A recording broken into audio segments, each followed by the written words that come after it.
Hello there, my fellow myth and fantasy nerds. My name is Tanner, and I'd like to welcome you back to my YouTube channel. So, is anyone else super excited for Pokemon Scarlet and Pokemon Violet? As well as the three new starters, Plant Kitten, No Thoughts, Only Vibes, Pepper Crocodile, and potentially future Matador Duckling? No? Just me? Okay. Anyway, because of my excitement for the new Pokemon games coming out later this year, I wanted to come up with yet another 10 mythical creatures that I want as Pokemon, in no particular order. Now, as with my previous videos on this subject, links to both in the cards and in the description down below, I'll mainly be focusing on the lore and the typing of each Pokemon, and less on things like stats, abilities, movesets, that kind of thing. So as always, please make sure to leave a like on this video, share it with your friends, and subscribe down below. Pretty please! It'll help me make more content for you. And without further ado, here is yet another 10 mythical creatures that I want as Pokemon. Number 10, the Squonk. So starting off this list, we have the Squonk, a fearsome critter said to be native to the hemlock forests of northern Pennsylvania. And which I am very surprised that I have not seen one in the wild yet, since my backyard is made up mostly of hemlock forest. Now, the Squonk is said to be rather ugly, with skin that doesn't fit and is covered in warts and other blemishes. It's also said to live underground and constantly crying out of shame for its appearance. And it's also said to have a defense mechanism where, if and when it's captured, it will dissolve into a puddle of tears and bubbles. How sad. Now, I don't really know why, but I kinda want this as a Pokemon just so we can have some Pennsylvania representation. As for typing, just for the whole tier aspect, I would personally be inclined to make them a water type. As for a potential secondary typing, I'm thinking maybe either fairy because of their mythical creature status, ghost because of the whole disappearing act and sadness, or even ground due to them mainly living underground.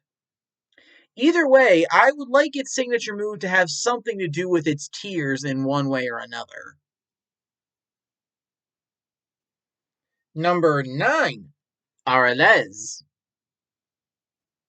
As mentioned in my surprisingly wholesome mythical creatures video, the Arales are creatures from Armenian mythology that are basically celestial dogs with wings, who are said to heal the wounds of others by licking them. Already kinda sounds like a Pokemon, huh? I think these Pokemon could be the Chansey or Audino of their region, aka the one who's usually seen helping out the Nurse Joys of that region. I can also see them potentially being a regional variant of the Yamper line. As for typing, I absolutely see a fairy flying dual typing for these creatures, and I can definitely see their signature move being a healing move having to do with their tongues. Number 8, Eros/Cupid. Now, we all know about the Greek love god Eros and his better known Roman counterpart Cupid. And granted, I know that with the release of Pokemon Legends Arceus, Enamorus now exists. However, that's more based on the Japanese god/goddess Ugajin, and I would like a Pokemon that is clearly inspired by Cupid, if that makes sense.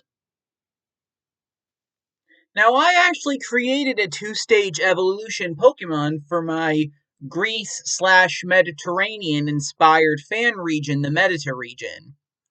Cupini and Aerocher are more akin to what we associate with Cupid.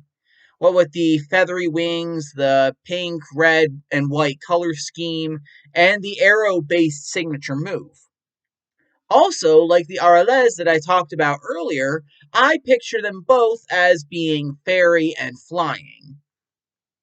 Now, let's be real. If we do eventually get a Greece slash Mediterranean based region, I think this would be an obvious choice to make. Number 7, the Serpapard. Now, the Serpapard is a creature from ancient Egyptian mythology, which is essentially what you get when you take the heads and bodies of leopards and give them long snake like necks. Already sounds like a Pokemon, huh? Now, I definitely think a Serpapard based Pokemon would be a fun idea, especially if we got an Egypt inspired region in the future. As for typing, given the serpentine nature of the Serpapard, I think Poison type is a must. If we do give it a dual typing, I can see the second type being either ground due to the sand of the desert, or even dark due to Serpapards being said to serve the forces of chaos. Either way, it would be cool as a Pokemon, and I hope we get something like this in the future. Number 6, the Basahan. I hope I'm pronouncing that right. As the new region teased in the trailer for Scarlet and Violet appears to be based on the Iberian Peninsula, so Spain and Portugal, I had to include something from Spanish folklore in this list. For those of you that aren't aware, Basayanak are supposedly a race of large, excessively hairy giants who are said to live specifically in the Basque region of Spain. Now, their name translates to Lord of the Woods, and the Basayanak are said to have A. built megaliths and have known the secrets of agriculture, music, ironworking, carpentry, architecture, and other such things long before we humans did. It wasn't until Saint Martin Tashiki, I hope I'm pronouncing that name right, tricked the Basayanak into giving away their secrets that we finally learned how to do them ourselves. As for their Pokemon counterpart, I can definitely see these creatures becoming the inspiration for some type of Iberian Pokemon. Maybe even a regional variant of the Machamp line. As for typing, I can definitely see the grass type due to the Lord of the Forest title. And if this does become a regional Machamp line, we may see a fighting grass type in the future. Number 5, Leprechaun. Now, I'm pretty sure you guys know about leprechauns. You know, those small fairies native to Ireland that are said to hide pots of gold at the ends of rainbows. However, some things about leprechauns you may not know are that, for one, they are known to be gifted cobblers, shoemakers, and some say that their gold is accumulated payments for the shoes that they make. Also, some say the gold is enchanted, so that if someone were to steal it, it would either disappear or lose its luster as soon as the thief looked away. So let's think about this for a sec. A leprechaun like Pokemon, which would most likely be fairy type, but also could be grass type due to their association with clover, the steel type due to their pots of gold, or even the dark type due to the lore that states that leprechauns enjoy pranks. I'm honestly kind of surprised we didn't get to see leprechaun based Pokemon in the Galar region. I mean, it practically writes itself. Number 4, the Banshee. Just about as well known as the leprechauns are the Banshee. You know, those female fae-like spirits whose weeping and wailing is said to be omens of incoming doom? Now, similar to the Leprechaun, I kinda want to see a Pokemon based on the Banshee, and I'm surprised we didn't get one for the Galar region. As for typing, I'm kind of seeing Ghost and Fairy, and I can see the Banshee as either getting its own Pokemon, or maybe even a regional variant of Frostlass. I don't know, I'm just spitballing here. Numéro 3. Le Tarasque. Now, as mentioned in several previous videos that I've made, the Tarasque, the original version, not the D&D version, is a chimerical dragon-like creature from French folklore. Now, according to the original story, the Tarasque is said to have a lion's head, an ox-like body, 6 bear-like legs, a turtle's shell, and a scorpion's tail. Once again, kinda sounds like a Pokemon, doesn't it?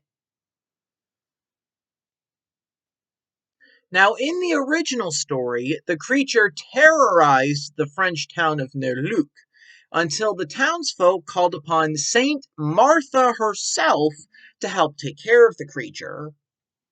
Long story short, she sprinkled some holy water on it, held up a crucifix, and rebuked the creature, which then became tame enough to allow her to lead it back into the city, wherein the people of the city straight up killed it. I mean, you can't really blame them considering the creature had been terrorizing them for quite some time before the event of the story. St. Martha scolded and rebuked the village, who, in shame and repentance, converted to Christianity and renamed the town Tarascon in the Tarasque's honor.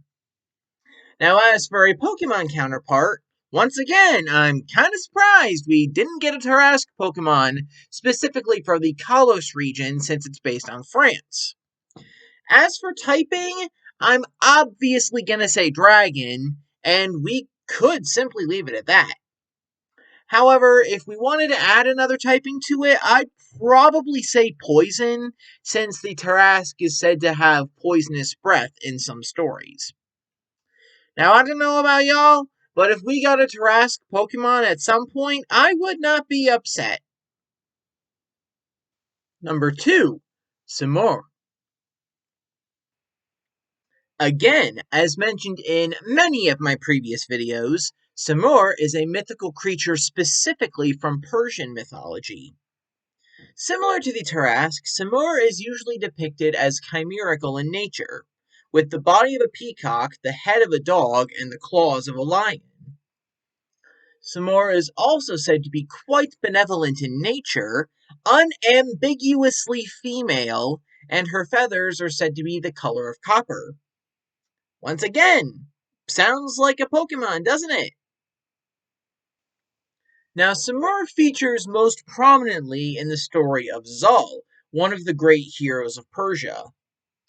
Long story short, she took baby Zal in and raised him to adulthood after his father, Sam, abandoned him near her mountain home for being born albino. When Zal inevitably wanted to return to the world of mankind, Simur gave him 3 of her feathers, and told him to burn them if he ever needed her. Zal met, fell in love with, and married the Princess Rudaba, and when their son was supposed to be born, Rudaba was having complications with the labor, so Zal, not knowing what else to do, burned Simur's feathers, as she taught him. And when she learned what was happening, she taught Zal how to do a cesarean section, thereby saving both his wife and his son, the great hero Prince Rostam. As for a Pokemon counterpart for Simur, once again, I can see multiple types working for this. Flying obviously has to be one of them since Simur is part bird. However, the typing could also include fairy due to her benevolent nature, or even fire due to the fact that burning her feathers summons her. I'd also add that since Simura is unambiguously female, her Pokemon counterpart would get the 100% female treatment as well. Number 1, Chimera.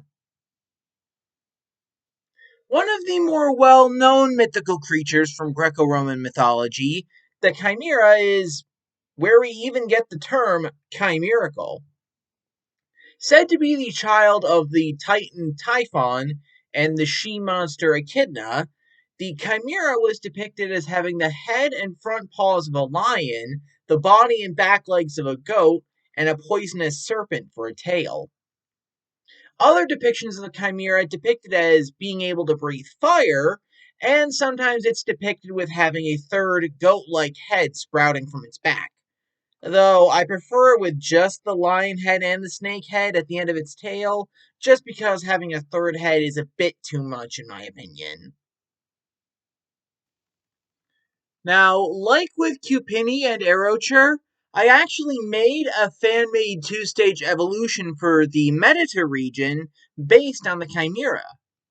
Miracub and Chimeror, at least how I imagine them, look mostly like their mythological counterpart, with the lion front half, a goat back half, and a snake tail.